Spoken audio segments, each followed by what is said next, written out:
Assalamualaikum warahmatullahi wabarakatuh. Balik lagi di channel SHB Woodworking.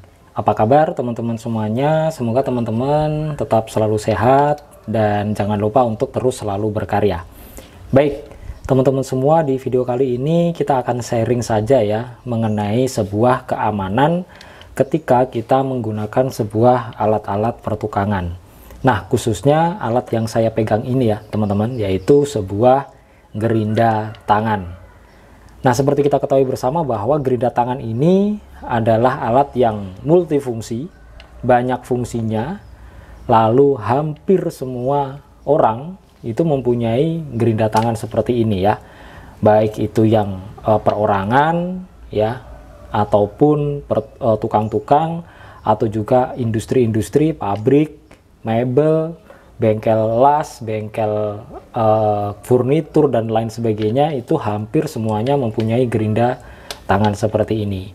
Karena memang gerinda tangan ini banyak fungsinya ya. Selain untuk menggrinder atau menghaluskan, ada juga untuk memotong dan lain sebagainya ya. Sehingga alat ini paling populer dan hampir semua memiliki sebuah gerinda tangan seperti ini. Namun bagaikan pisau bermata dua begitu ya. Jadi banyak fungsinya, tetapi gerinda tangan ini juga paling sering mengakibatkan kecelakaan teman-teman.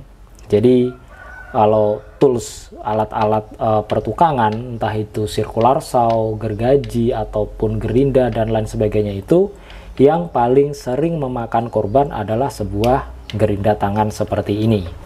Kenapa bisa begitu? Nah, nanti kita akan membahas di video kali ini ya teman-teman semuanya. Jadi nanti kita akan membahas kira-kira apa sih fungsi sebenarnya dari sebuah gerinda tangan ini, lalu bagaimana tipsnya agar kita terhindar dari kecelakaan kerja yang diakibatkan oleh sebuah gerinda tangan seperti ini. Seperti kita ketahui semuanya bahwa safety atau keamanan adalah yang nomor satu ya. Apapun itu alat yang kita gunakan, safety adalah yang nomor satu ya, demi keselamatan kita dan terutama nyawa kita ya. Jangan sampai kecelakaan kerja ini merenggut nyawa kita hanya karena kita lalai pada saat menggunakan alat, apalagi ini sebuah gerinda tangan yang paling tinggi mengakibatkan kecelakaan. Sebenarnya gerinda tangan ini adalah alat yang digunakan untuk menghaluskan begitu ya. Untuk memotong juga bisa, atau membentuk benda dengan menggunakan roda gerinda atau mata gerinda yang diputar ya. Jadi gerinda ini mempunyai putaran yang cukup tinggi begitu ya. Gerinda tangan ini umumnya digunakan dalam industri ya, pembuatan logam, mebel, dan juga dalam industri konstruksi. Ini pasti perlu dengan menggunakan gerinda tangan seperti ini.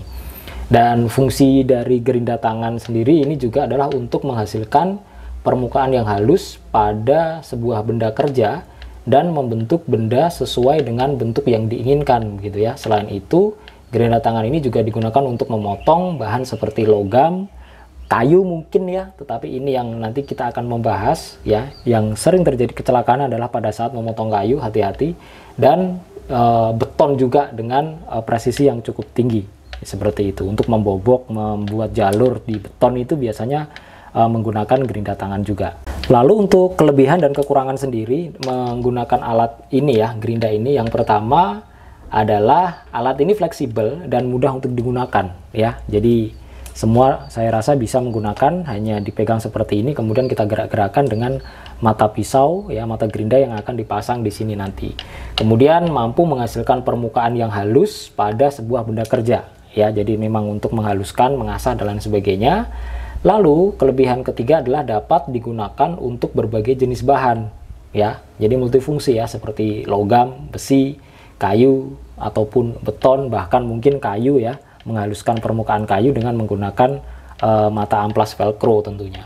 Kemudian dia juga mampu memotong bahan dengan presisi yang cukup tinggi, karena kita tahu bahwa gerinda tangan ini mempunyai RPM atau putaran per menitnya ini cukup tinggi kalau dibanding dengan mesin-mesin yang lain begitu ya. Gerinda tangan ini pada umumnya mempunyai 9.000 hingga 12.000 RPM. Itu jauh lebih besar kalau dibanding sebuah circular saw yang hanya sekitar 4.500 bahkan hanya 5.000 RPM. Lalu kekurangannya apa? Nah, ini yang penting teman-teman ya. Jadi kekurangan gerinda tangan ini adalah yang pertama, gerinda tangan ini merupakan alat yang sangat beresiko tinggi jika tidak digunakan dengan benar.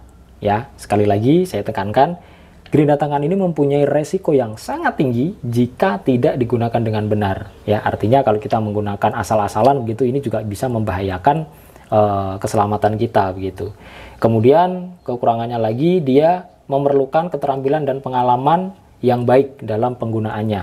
Ya, jadi kalau mungkin yang sudah terbiasa, it's okay lah ya. Tetapi kalau yang mungkin baru-baru menggunakan gerinda tangan, biasanya itu karena saking kencangnya putaran itu pegangan kita atau handling kita itu kurang kuat sehingga gel seperti ini dan menghasilkan patah pada sebuah mata gerinda ya, seperti itu. Jadi hati-hati. Kemudian kekurangannya lagi, gerinda tangan ini biasanya sangat bising dan tentunya berdebu gitu ya hasilnya. Dan terakhir adalah memerlukan perawatan yang teratur untuk menjaga kinerja yang optimal gitu ya. Jadi kita harus rajin-rajin membersihkan atau merawat sebuah gerinda tangan ini. Lalu untuk mata gerindanya sendiri itu cukup banyak ya teman-teman. Jadi saya ambilkan dulu beberapa contoh ya. Jadi yang paling umum digunakan adalah mata gerinda seperti ini. Ya, ini adalah mata untuk memotong begitu ya, memotong besi. Ini juga beresiko cukup tinggi ya. Jadi kalau teman-teman sudah dipasang seperti ini, kemudian kita gunakan ketika tangan kita tidak stabil ya, karena piringan ini atau mata ini kan cukup tipis ya teman-teman. Jadi ini bisa pecah ya, sehingga ini pecahannya nanti serpihannya ini bisa mengenai tubuh kita karena dia tidak akan terkendali ya, mau melenting kemana kita nggak tahu gitu ya. Ini seperti ini biasanya untuk memotong logam gitu ya, umumnya seperti itu. Kemudian ada juga ini fungsinya yang ini nih sebenarnya. Jadi ini adalah mata amplas untuk menghaluskan besi seperti itu ya. Ada juga seperti ini, ada juga yang seperti ini ya. Jadi macam-macam flap disc seperti ini. Ya, ini sebenarnya untuk menggerinda tuh ini gitu ya. Jadi bukan untuk memotong. Memotong bisa sih, tapi ya hati-hatilah ya untuk menggunakan gerinda tangan untuk memotong sebuah besi. Ada juga mata gerindanya yang seperti ini teman-teman. Ya, ini untuk memotong granit atau keramik. Itu menggunakan mata seperti ini ya. Seperti itu. Ada juga kalau yang berhubungan dengan furnitur itu seperti ini.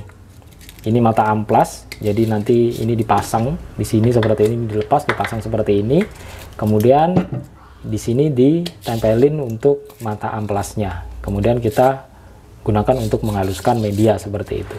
Dan yang terakhir, dan bukan terakhir sih, dan paling beresiko ya, itu adalah menggunakan mata gerinda potong kayu seperti ini ya teman-teman. Ini sangat tidak direkomendasikan. Ya, sekali lagi karena di sini itu sangat berbahaya dan ini yang paling sering terjadi kecelakaan antara dua ini ya. Kalau ini patah biasanya, kalau yang ini, nah ini bisa kayu bisa menjepit mata gerinda ini sehingga tangan kita nggak akan kuat sehingga dia akan tidak terkendali ya, gerindanya akan lepas tidak terkendali dan ini bisa saja mengenai tubuh kita begitu ya. Karena ketika dia tidak terkendali, gerinda ini tidak akan berhenti secara otomatis begitu. Jadi dia terus berputar dan dia akan nggak tahu melenting ke kanan, ke kiri, ke depan atau bahkan bisa ke belakang mengenai tubuh kita. Ini yang paling tidak saya rekomendasikan ya. Bukan saya sih, semua hampir tidak merekomendasikan menggunakan ini begitu.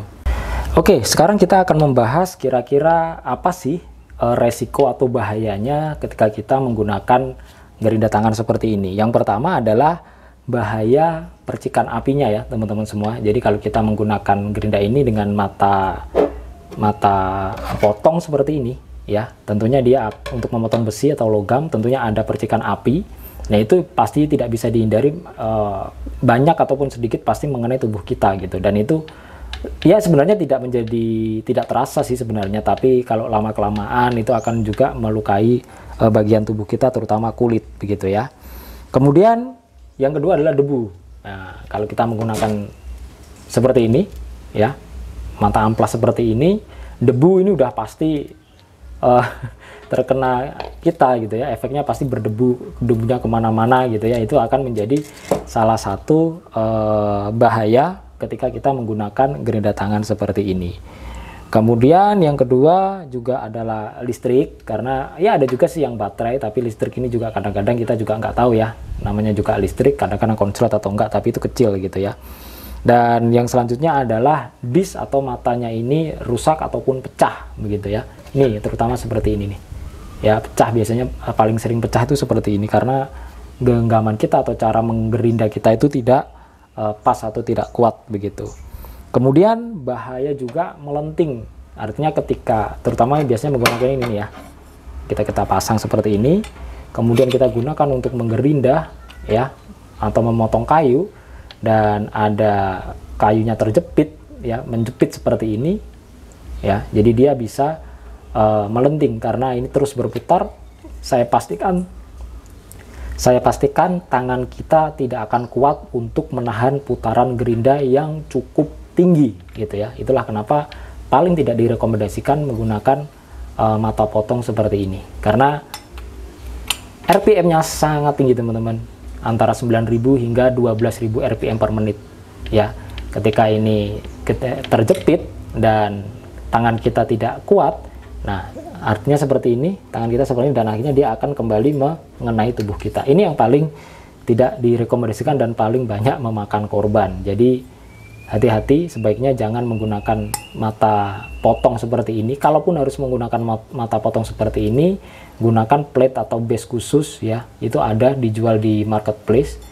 Itu lebih aman lah. Meskipun sebenarnya tetap tidak direkomendasikan penggunaan mata potong kayu ini untuk sebuah gerinda tangan seperti ini.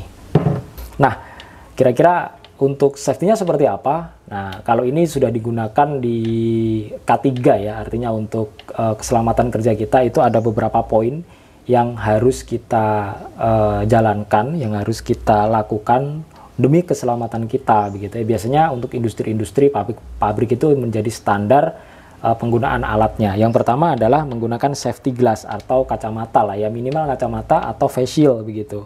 Kacamata atau face shield ini sangat membantu melindungi mata kita atau wajah kita dari debu, percikan api, kemudian bahaya-bahaya yang tadi yang saya sampaikan, melenting, pecah disk dan lain sebagainya, itu sangat melindungi kita gitu.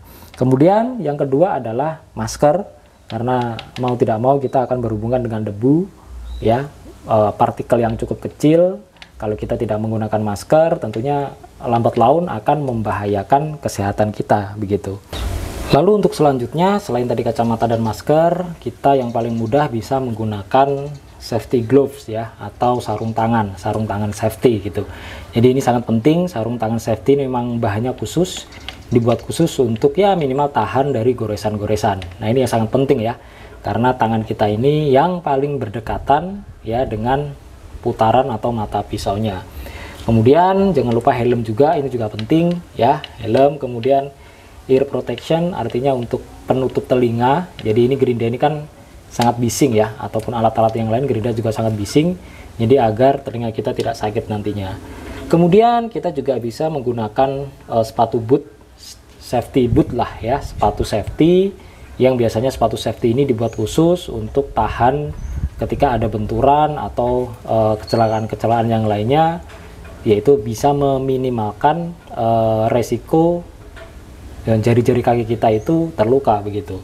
Kemudian jangan lupa menggunakan baju yang mempunyai, atau kalau perlu rompi gitu ya, rompi safety seperti orang-orang proyek. Nah itu juga lebih bagus seperti itu. Nah oke, itu mungkin untuk tips-tipsnya, tapi yang paling sederhana ya, yang paling penting yang bisa kita lakukan ketika kita tidak bisa safety selengkap yang tadi ya, paling tidak kita sudah dibawakan safety dari bawaannya sendiri ya, yaitu sebuah blade guard ya, blade guard seperti ini. Jadi ketika kita membeli gerinda, semua produk merek itu pasti menyertakan blade guard seperti ini gitu ya. Jangan sampai ini dilepas ya, ini harus selalu terpasang begitu. Jadi biar pisau ini ketika pecah dan sebagainya itu tidak tidak liar begitu ya, pasti akan terlindungi oleh blade guard seperti ini, seperti itu. Lalu Jangan lupa kita juga mungkin perlu menggunakan handle seperti ini teman-teman. Jadi handle ini penting, jadi tujuannya untuk membantu tangan kita atau membantu tangan kita handling ya, untuk mengendalikan dari gerinda ini begitu ya. Karena memang putarannya cukup kuat, jadi kita perlu handling yang cukup kuat juga, sehingga kita bisa mengendalikan alat ini bisa lebih mudah dan tentunya juga bisa lebih safety seperti itu.